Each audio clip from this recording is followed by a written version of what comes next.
Let me take you back to 1991. I was in Year 12 and I was perfect. I was an A-grade student, school prefect. I made all the sporting teams, played my cello in the orchestra. I sang in the choir. By Western standards, I was a success, someone full of potential. So you can imagine how perplexing it was to find myself less than 2 years later in a hospital psychiatric ward being treated for anorexia nervosa. What went so wrong? How did I go from school prefect to psych patient? Essentially, I was struggling with big, uncomfortable, frightening feelings that I didn't know what to do with. I believed that if I worked harder, the feelings would go away. So I got to work, and I got busy distracting myself. My distraction weapons of choice were food and exercise. I found that when I placed my focus on food and exercise, I felt a sense of control and discipline. When I focused here, I felt safe. But with this as my only method of emotional pain relief, I very quickly became trapped in this tiny prison of rigid rules and weird, punitive behaviours. And I lost a lot of weight. Things really went downhill from there. By the time I was 21, my weight had dropped so low that my organs had begun to fail, and I was critically ill. Treatment back in those days for illnesses like eating disorders and depression involved something called cognitive behaviour therapy, or CBT. And some 30 years later, CBT is still one of the main treatment methods for these illnesses. Very broadly speaking, CBT is an approach where our negative thoughts are challenged and reframed into more positive ones. This didn't work for me at all. I spent 10 years receiving cognitive behaviour therapy, and really it only reinforced my belief that I was a lost cause. Even my thinking needed to be fixed.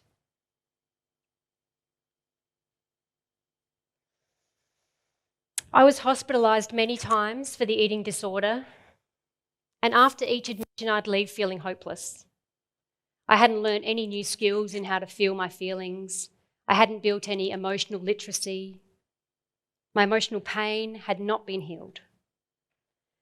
And so I spent 10 years on this sort of clinical carousel in and out of treatment.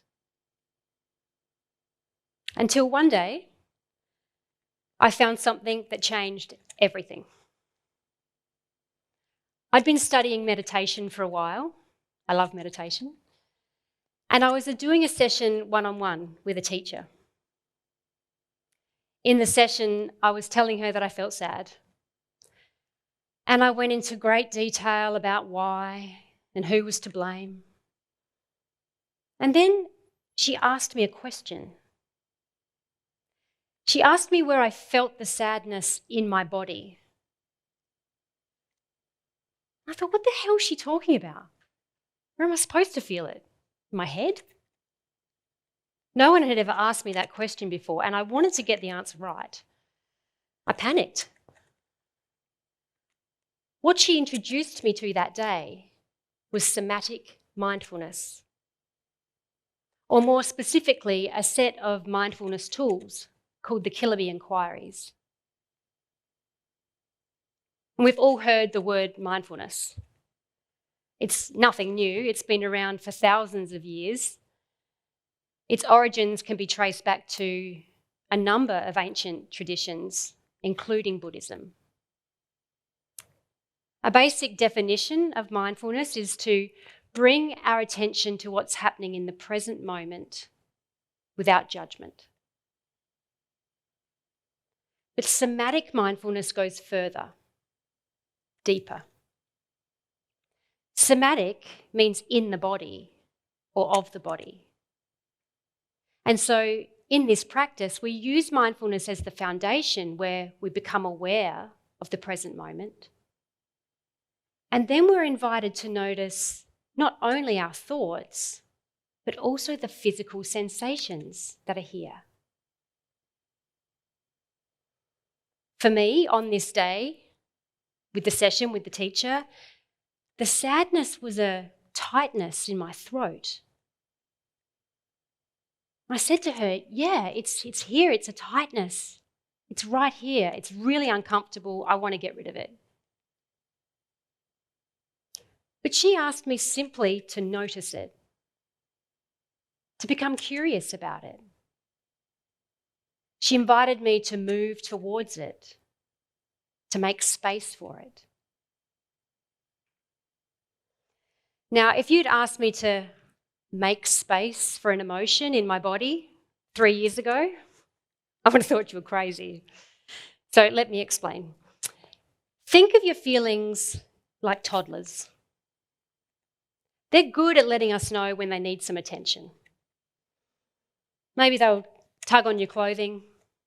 Mum, mum, mum, mum, mum, mum. But we're busy, so we throw them a biscuit and say, shh, be quiet. But unsoothed, the toddler comes back, and now they're agitated. They're screaming, they've flung themselves onto the ground, their arms and legs are flapping around, and now they're making a huge scene. We're flustered and we're uncomfortable. So we give them the iPad and a piece of chocolate, and it works. The toddler goes quiet, they're distracted. Until 10 minutes later, when you go into the bathroom and the contents of your cabinets have been upended all over the floor and there's the toddler painting your walls with some makeup. Now they have your attention. And now there's a mess to fix. So what did that toddler need? They needed us to acknowledge them. They needed to be seen and heard. They needed us to be present, attentive and compassionate, not ignored or dismissed. Our feelings, just like toddlers, can be annoying and persistent. And let's be honest, sometimes irritating, but there is so much insight to be gained by leaning in to hear and understand what they're communicating to us. If you keep ignoring them, not only do you miss the insight, there's a price to pay. Now, developing an eating disorder takes avoiding your feelings to the extreme, but we all do it. The phone scrolling, overworking, couple of drinks to unwind, people-pleasing, perfectionism, addictions. These all point to ways in which we avoid being present with ourselves. Ways in which we'd prefer to seek some external thing to soothe and to comfort us. As a population, we are the most obese, depressed, medicated and addicted in all of human history. Rates of mental ill health are through the roof, especially in children and young adults.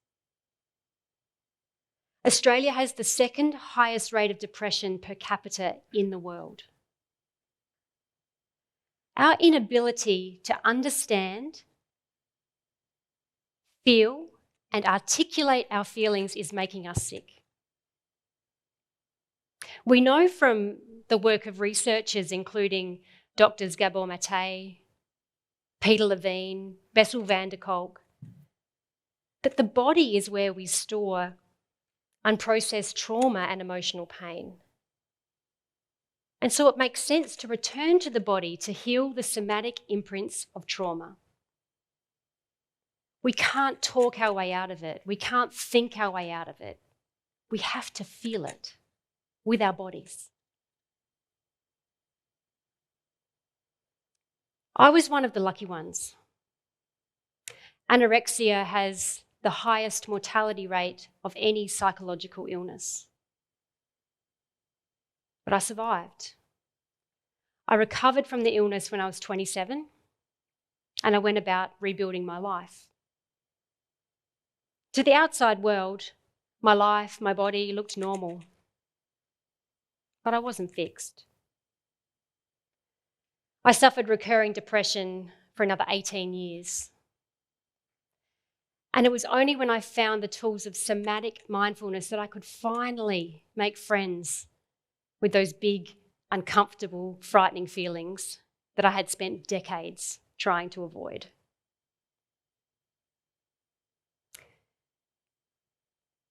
Learning to feel your feelings is a teachable skill. I'm going to repeat that. Learning to feel your feelings is a teachable skill, and it might save your life.